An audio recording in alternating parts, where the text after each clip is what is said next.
আজকে আমি আবারও আমার মায়ের সাথে বান্দরবনের বিখ্যাত মগবাজারে সাপ্তাহিক বাজার করতে গেলাম। সো কি কি নিলাম এগুলোই আপনাদের সাথে শেয়ার করব। হ্যালো এভরিওয়ান, সবাইকে জুজু এন্ড আসসালামু আলাইকুম। দিস ইজ তোরা ফ্রম তোরা ব্লগ। আশা করি আপনারা সকলেই ভালো আছেন। আপনাদের দোয়া এবং আশীর্বাদে আমিও ভালো আছি। তো এই যে আমি আর আমার মা সকাল সকাল বাজারে যাচ্ছি।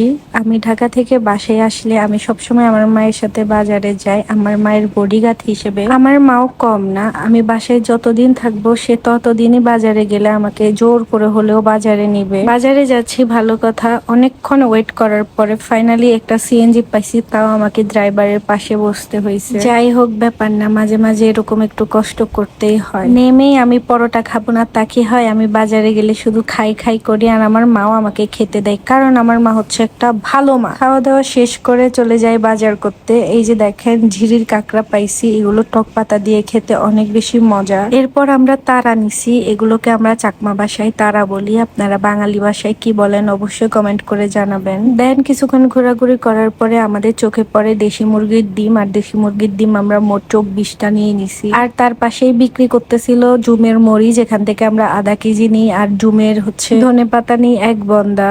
আর এই যে দেখেন আমার মা হচ্ছে টাকা দিতেছে, আর এইদিকে আমি হচ্ছে বস্তা টানতেছি। ব্যাপার না গাইস, মাদের সাথে গেলে একটু একটু বস্তা টানতেই হয়। এরপরে কিছুক্ষণ হাতাহাতি করার পরে আমার মায়ের চোখে পড়ে যায় হচ্ছে সিদো। একবার যেহেতু আমার মায়ের চোখে পড়ছে, আমার মা তো অবশ্যই নিবে, আর এটা যদি নিতে না পারে তাহলে আমার মায়ের সারা রাত ঘুম হবে না। আমি মাঝে মাঝে আমার মায়ের সাথে বাজারে গেলে খুব বেশি বিরক্ত হই, কারণ একটা জিনিস দুইবার করে কিনে আমার মা। আমি প্রত্যেকবারই ভাবি এবার থেকে আর বাজারে যাব না, কিন্তু না, যেদিন বাজার বার আসবে ওই দিন আমার মায়ের ভোলাবালা চেহারার দিকে তাকায় আমি হচ্ছে বারবার বোকা হয়ে আমার মায়ের পিছে পিছে বাজারে চলে যায়। এন্ড আমার মাও কম যায় না, যতক্ষণ পর্যন্ত আমি ঘুম থেকে উঠবো না সে আমারে ডাকতেই থাকবে। এরপরে ভাবলাম শুধু কি বাজার করলেই হবে, বাজারটা কি আপনাদেরকে দেখাতে হবে না? তাই আপনাদের কথা চিন্তা করে আমি একটু বাজারের ভিডিওটাও করে নিলাম। আর আমার মায়ের অবস্থা দেখেন, ডিমগুলোকে এমন ভাবে নিচে লাগতেছে যে ওই হচ্ছে গুপ্তধন পাইছে।